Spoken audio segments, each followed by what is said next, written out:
आज हम पढ़ेंगे कबीरदास जी की साखी। साखी कविता को हम बहुत इंटरेस्टिंग वे में बहुत मजेदार तरीके से समझने वाले हैं। और सिर्फ इतना ही नहीं, इसी कविता के एक्सरसाइज क्वेश्चन, इसी कविता के इंपॉर्टेंट क्वेश्चन और इसी कविता के एमसीक्यू टाइप क्वेश्चंस भी हम इसी वीडियो में बात करेंगे। तो आज हमारे साथ अंत तक बने रहिएगा। तो आइए शुरू करते हैं। नमस्ते, मेरा नाम आशीष है। देखो बच्चों, इसको लिखा है कबीरदास जी ने। कबीरदास जी ने अपनी साखियों में क्या क्या बताया है वो तो हम पढ़ेंगे ही, परंतु उससे पहले साखी का अर्थ क्या है। साखी का मतलब होता है साक्षी। साक्षी का मतलब स्पष्ट रूप से जो देख रहा हो, प्रत्यक्ष रूप से जो सामने हो, उसका मतलब होता है साक्षी। एक दूसरा मतलब होता है संतों की वाणी। संतों की वाणी के लिए ही आप यहां पर यूज करिएगा। उसका मतलब यही है कि संतों की ऐसी वाणी जो उन्होंने स्पष्ट रूप से सामने देखी हो, ऐसी ऐसी अच्छी अच्छी बातें जो उन्होंने प्रकट रूप में अपने जीवन में उतारी हो। वो ऐसी कौन सी बातें थी, वो कौन सी साखी थी, वो अब हम, यानी वो अच्छी अच्छी बातें वो जीवन में जो उन्होंने उतारी कबीरदास जी ने, वो अब हम यहां पर पढ़ने वाले हैं। एक एक पैराग्राफ को पढ़ते जाते हैं, देखते जाइएगा। ऐसी वाणी बोलिए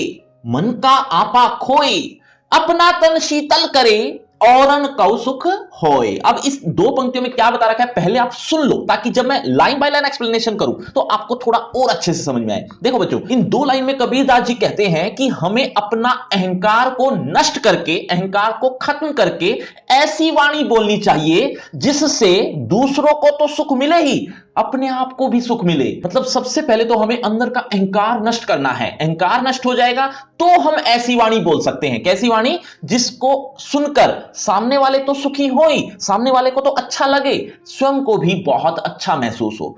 ऐसा ही कुछ इन दो पंक्तियों में लिखा है। पहले मैं आपको शब्दार्थ दिखाता हूं। देखो, वाणी का मतलब होता है बोली यानी वाणी। इसके अलावा आपा, बाकी शब्द के अर्थ आपको पता है। आपा का मतलब होता है अहंकार, और खोई का मतलब खो देना, त्याग देना। और अपना तन शीतल, शीतल माने शीतल, शीतल कह लो या ठंडा कह लो। यहां दूसरा अर्थ है अच्छा लगना, शीतल करे। औरन, औरन का मतलब दूसरों को, और सुख होई, होई का मतलब होना। अब इन दो पंक्तियों की हिंदी और सुनो लाइन बाय लाइन। ऐसी वाणी बोलिए, हमें ऐसी वाणी बोलनी चाहिए, लेकिन उससे पहले इसकी हिंदी कर लेना। मन का आपा खोए, मन का अहंकार त्याग देना चाहिए। हमें मन के अहंकार को त्याग कर हमें ऐसी वाणी बोलनी चाहिए जिससे क्या हो, अपना तन शीतल करे, अपने आप को तो शीतल हुए, मतलब ठंडा मिले, यानी अच्छा लगे। अपने आप को तो हम अच्छा महसूस करें, लेकिन साथ ही साथ औरन को सुख होई, दूसरों को भी सुख मिले। ऐसी हमें वाणी बोलनी चाहिए। कस्तूरी कुंडली बसे, मृग ढूंढे बन माही, ऐसे घटी घटी राम है दुनिया देखी नाही। अब देखो, इन दो पंक्ति में क्या बताया, ध्यान से सुन लो, समझ लो, ताकि जब मैं लाइन बाय लाइन एक्सप्लेनेशन करूं तो और अच्छे से समझ में आए। एक ऐसा हिरण भी होता है जिसको कस्तूरी मृग कहते हैं। मृग मतलब हिरण। तो कस्तूरी हिरण की एक खास बात होती है, क्या? कि वो कभी यहां तो कभी वहां भागता रहता है। भागता क्यों है? दरअसल उसे एक सुगंध आ रही होती है। किस तरह की सुगंध? कस्तूरी की खुशबू आ रही होती है। उस खुशबू को पाने के लिए वो कभी उधर जाता है, उधर अगर उसको कुछ नहीं मिलता तो वो फिर दूसरी जगह भागता है। इस तरह से भागता भागता उसको खूब प्रयास करने के बाद भी कुछ नहीं मिल पाता। क्यों नहीं मिल पाता?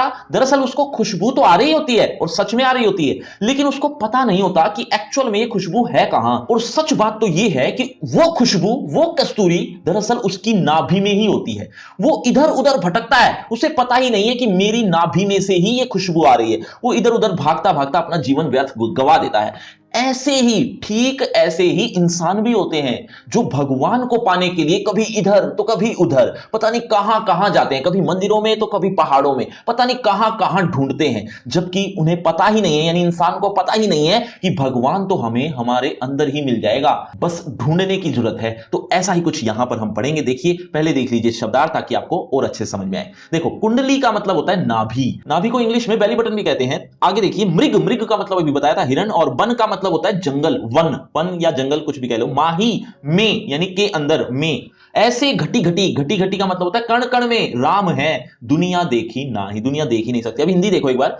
कस्तूरी कुंडली बसई, मतलब कस्तूरी नाभि में बसती है, किसके? वो आगे लिखा हुआ है। मृग, हिरण, हिरण ढूंढता रहता है कहां पर? जंगल में। हिरण जंगल में इधर उधर ढूंढता फिरता रहता है, लेकिन उसे पता ही नहीं है कि वो जो खुशबू है, वो जो कस्तूरी है, वो कस्तूरी उसकी नाभि में ही बसी हुई है, यानी उसी के अंदर विद्यमान है। और ऐसे ही यहां लिखा हुआ है अगली लाइन में कि ऐसे ही कण कण में राम है, हर कण में भगवान विद्यमान है। दुनिया देखी नहीं पाती, और उसे खोजने के लिए इंसान कभी पहाड़ों पर जाता है, कभी मंदिरों में खोजता है, कभी कहां तो कभी कहां ढूंढता फिरता रहता है, लेकिन भगवान मिलता नहीं है। वो इसी वजह से, क्योंकि वो अपने अंदर नहीं झांकता। अंदर झांक ले तो भगवान मिल जाए। बच्चों, अभी अभी थोड़ी देर पहले मैंने वाणी का अर्थ बताया था। अगर पता है तो एक बार जल्दी से कमेंट करो, देखना चाहता हूं कितने बच्चे याद भी रखते जा रहे हैं। जब मैं था तब हरि नाही, अब हरि है मैं नाही, सब अंधियारा मिटी गया, जब दीपक देखा माही। अब इस दो पंक्तियों में क्या बताया है? कबीरदास जी कहते हैं कि जब तक मेरे अंदर अहंकार था, घमंड था, तब तक भगवान नहीं था। क्यों? क्योंकि अहंकार और भगवान ये एक साथ नहीं रह सकते। या तो तुम्हें अहंकार रखना पड़ेगा या फिर भगवान। तो जब तक मेरे अंदर अहंकार था, भगवान नहीं थे। जैसे ही अहंकार हट गया तो भगवान देखने को नसीब हो गए, अर्थात भगवान नजर आने लगे। और जब भगवान नजर आए तो अंदर का जितना भी अंधकार था, अर्थात अज्ञानता थी, वो सब दूर हो गई और चारों तरफ ज्ञान का दीपक जल गया। यही बात अब इन दो पंक्तियों में पढ़ेंगे, देखते जाइएगा। पहले देख लीजिए शब्दार्थ ताकि और अच्छे समझ में आए। देखो, जब मैं था, मैं मतलब अहंकार, मैं अहम, वो अहम है ये। तो जब तक मेरे अंदर मैं था, मैं हूं कुछ, वो अहंकार था, तब हरि नाही, तब तक हरि नहीं थे, अर्थात भगवान नहीं थे। और अब हरि है मैं नाही, मतलब अब भगवान है तो मेरे अंदर अहंकार नहीं है, खत्म हो गया है। सब अंधियारा मिटी गया, सब अंधकार दूर हो गया। किस तरह का अंधकार? अहंकार रूपी अंधकार। अहंकार रूपी अंधकार जब मिट गया, जब भगवान देखा माही, दीपक को भगवान कहा है। तो जब मैंने दीपक को देखा अपने अंदर, अर्थात भगवान को देखा, तो मेरा सब अंधियारा, सब अंधकार, सब अहंकार मिट गया। कबीरदास जी के कहने का भाव यही था कि अपने अंदर के अहंकार को नष्ट करो और फिर देखो तुम्हारी जिंदगी कैसे बदलती है। आगे लिखा है कि सुखिया सब संसार है, खाए अरु सोए, दुखिया दास कबीर है, जागे अरु रोए। कबीरदास जी कहते हैं कि ये संसार है ना, यानी संसार के लोग, वो बहुत सुखी महसूस कर रहे हैं। सुखी क्यों है? क्योंकि वो खाते हैं और सो जाते हैं, उनको लगता है यही जीवन है। दरअसल ये जीवन नहीं है। भगवान को पाना हमारा लक्ष्य है, उद्देश्य है, उसी के लिए हमारा जन्म हुआ है। तो संसार के लोगों को पता ही नहीं है कि एक्चुअल में हमारा जन्म है क्यों। वो तो जस्ट खाता है और सो जाता है, उसे लगता है कि यही जीवन है और इसी तरह से सुखी जीवन व्यतीत कर रहा है। लेकिन कबीरदास जी कहते हैं मैं तो बहुत दुखी रहता हूं। किस लिए? प्रभु को पाने के लिए। प्रभु को पाने के लिए हमेशा कबीरदास जी जागते रहते हैं और रोते रहते हैं कि आज नहीं तो कल, कल नहीं तो परसों भगवान मिल जाए मुझे। इस तरह से तड़प हमेशा उनके अंदर बनी रहती है। और दूसरी तरफ संसार के लोगों को इस बात की चिंता ही नहीं है। यही बात को जानकर कबीरदास जी संसार के लोगों को एक सचेत करते हुए ये दो पंक्तियां लिखते हैं। क्या कहते हैं? कि सुखिया सब संसार है। मैं एक बार शब्दार्थ दिखा देता हूं, आपको और अच्छे समझ में आएगा। सुखिया सुखी है, और खाई का मतलब खाता है, अरु का मतलब और, सोवई का मतलब सो जाता है। इसी तरह से दुखिया का मतलब दुखी, इसके अलावा जागई का मतलब जागता है, अरु माने और, रोवई माने रोता है। अब इसकी हिंदी देखो, सुखिया सब संसार है। सुखिया सब संसार सुखी है। क्यों? क्योंकि खाता है और सो जाता है। ये संसार के लोग तो ऐसा ही करते हैं, खाते हैं और सो जाते हैं और उसको जीवन मान बैठते हैं। ये जीवन नहीं है, ये असली जीवन नहीं है। असली जीवन तो प्रभु की प्राप्ति है। और वही बात आगे लिखी हुई है, देखो, दुखिया दास कबीर है। कबीरदास जी कहते हैं ये दास तो बहुत दुखी है, अर्थात मैं तो बहुत दुखी रहता हूं, हमेशा जागता रहता हूं और रोता रहता हूं। किसके लिए? प्रभु को पाने के लिए। हमेशा मेरे अंदर तड़प बनी रहती है, यानी मैं उसे पाने के लिए हमेशा तड़पता रहता हूं। बच्चों, अभी भी थोड़ी देर पहले दीपक किसका प्रतीक बताया था? एक बार जल्दी से कमेंट करो, देखना चाहता हूं कितने बच्चे सचेत होकर सुन रहे हैं।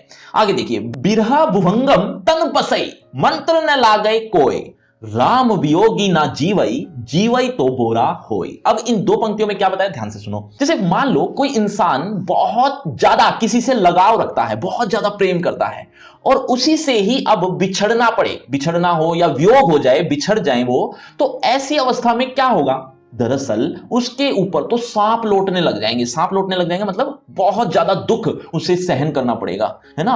और यहां तक कि ऐसी स्थिति हो जाएगी कि उस पर कोई भी किसी भी तरह का इलाज नहीं हो पाएगा। इलाज करें भी गए तो भी उस पर काम नहीं करेगा। क्यों? क्योंकि वो मानसिक रूप से अंदर से परेशान है, ना कि बाहरी रूप से कोई शरीर में कोई चोट आई है उस, इसीलिए कोई दवाई, ऐसा कोई इलाज संभव नहीं हो पाएगा इतनी आसानी से। कोई मंत्र, कोई झाड़ फूक, ऐसा भी संभव नहीं हो पाएगा। सब बेकार हो जाएंगे अगर इंसान अंदर से दुखी है, तड़प रहा है। तो ठीक ऐसे ही जब राम से यानी भगवान से जब कोई इंसान अलग होता है ना, तो उसका हाल भी ऐसा ही हो जाता है। और पहली बात तो वो जीवित ही नहीं रह पाता।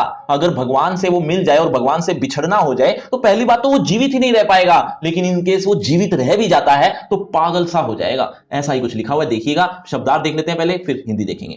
देखो, बिरहा, बिरहा का मतलब होता है बिछड़ने का गम, बिछड़ना। किससे? अपनों से। अपनों का जो बिछड़ना है उसकी बात हो रही है। भुवंगम का मतलब होता है सांप। इसके अलावा लागई का मतलब लगता है। और दूसरा अगली लाइन में वियोगी, ये पहले भी आया बिरहा, ये सेम है, बिछड़ना। ना जीवे, नहीं जीवित, और यहां जीवे का मतलब भी जीवित ही है। और बोरा का मतलब पागल। अब इसकी हिंदी क्या बनी, ध्यान से सुनो। अपनों से बिछड़ने का गम सांप पर, सांप की तरह, जैसे सांप तन पर लौट जाए, सांप तन में बस जाए, या यूं कहें कि सांप लौटने लग जाए छाती पर, ऐसा ही हाल हो जाता है। मतलब बहुत बुरी स्थिति होती है, बहुत ज्यादा गम होता है, बहुत ज्यादा दुख तकलीफ होती है। और ऐसी अवस्था में मंत्र न लाग गई कोई, मंत्र नहीं लगता कोई भी किसी भी तरह का इलाज संभव नहीं हो पाता। राम वियोगी ना जीवई, राम से बिछड़कर भी ऐसा ही होता है। राम से जब बिछड़ते हैं ना तो जीवित नहीं रहता इंसान। और अगर जीवित रह गया, जीवई तो बोरा होई, और अगर जीवित रह भी जाता है तो बोरा हो जाता है। बोरा मतलब पागल हो जाता है। निन्नक नीड़ा राखिए, आंगणी कुटी बंधाए, बिन साबन पानी बिना निर्मल करे सुभाए। अब इन दो पंक्तियों में क्या बताया, ध्यान से सुनो। जैसे आप अगर अपनी बुराइयां छोड़ना चाहते हो तो आप कैसे छोड़ेंगे? अपने अंदर झांकेंगे, है ना, अपने अंदर बुराइयां देखेंगे कि कौन कौन सी निकाल देते हैं। कई बार तो हमें हमारे अंदर बुराइयां दिखती नहीं है, एक्चुअल में वो होती हैं। लेकिन अगर कोई आसपास निंदक हो, आपकी निंदा करने वाला हो, तो आपका कितना भला हो जाए, कितना अच्छा हो। क्यों? क्योंकि वो समय समय पर आपकी बुराइयां ही बुराइयां बताता रहेगा, क्योंकि निंदक है ना वो आपका। तो ऐसे लोगों को तो पास रखना चाहिए। कई लोग तो ऐसे लोगों से नफरत करते हैं जो निंदक होते हैं। नफरत नहीं, ऐसे लोगों को तो अपने पास रखना चाहिए, बल्कि ना अपने घर के आंगन में ही उसका घर बना लेना चाहिए। क्यों?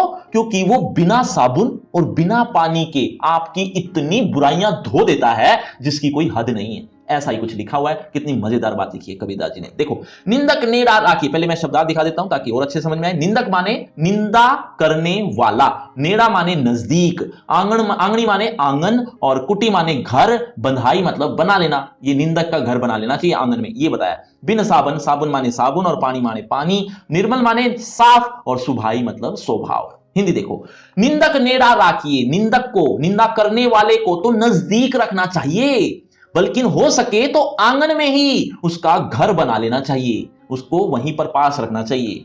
बिन साबुन पानी बिना, बिना साबुन और बिना पानी के निर्मल कर देता है वो, क्या कर देता है? साफ कर देता है। किसको? सुभाई, सुभाई मतलब स्वभाव को। बच्चों, अभी अभी थोड़ी देर पहले राम से बिछड़कर इंसान कैसा हो जाता है ये बताया था। एक बार जल्दी से कमेंट करके बताओ अगर आपको पता है तो। देखना चाहता हूं कितने बच्चे अभी तक भी सचेत होकर सुन रहे हैं। देखो, पोथी पढ़ी पढ़ी जगमुआ, पंडित भया न कोय, एकई अशीर पीव का, पढ़े सुपंडित होय। अब इन दो पंक्तियों में कबीरदास जी कहते हैं कि पढ़ पढ़कर, कितनी ही पुस्तकें, कितने ही ग्रंथ, कितने ही किताबें पढ़ लो, ऐसे पढ़ पढ़कर तो लोग मर गए, लेकिन कोई भी ज्ञानवान नहीं बन पाया, पंडित नहीं बन पाया।